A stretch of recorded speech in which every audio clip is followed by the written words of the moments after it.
Hey, my name's Tyler, and I'm gonna be telling you about my Nexx X.WED3. I don't even know how to pronounce this helmet, and I've owned it for quite a while.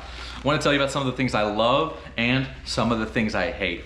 First thing I'm gonna start off with is I love this visor setup. It's got block off plates that you can put on the visor mechanism to allow me to run goggles, which I occasionally do. And it's got a dark visor. At this price point, I don't expect anything else, but it's really nice. There's also a ton of attachments. So here you can see I've got a GoPro mount. There's another GoPro mount that can go here. This visor, you can add extensions onto it that it comes with. It also comes with a fog thing, the pin locks. It comes with pin locks. It was super easy to wire up for my Cardo. I don't like how messy it is. They try to sell you their proprietary system that goes in here, but I wanted to make sure I could still communicate with other people I ride with.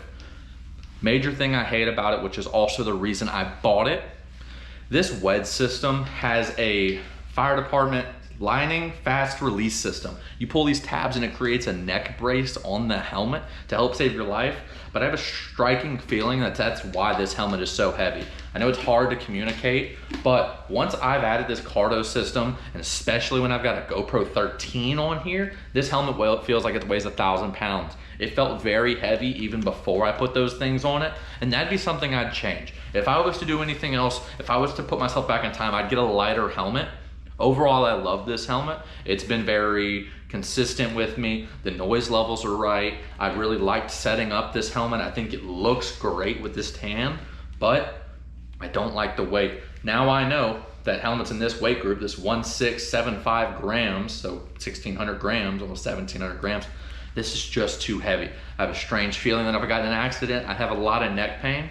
Overall, 7 out of 10 helmet, would buy again, but I'll probably be looking at better options next time, especially in this budget. I think I spent $400 and something on this helmet. Probably be looking at a Touratech. Sedici has a new line of helmets. 7 out of 10 helmet,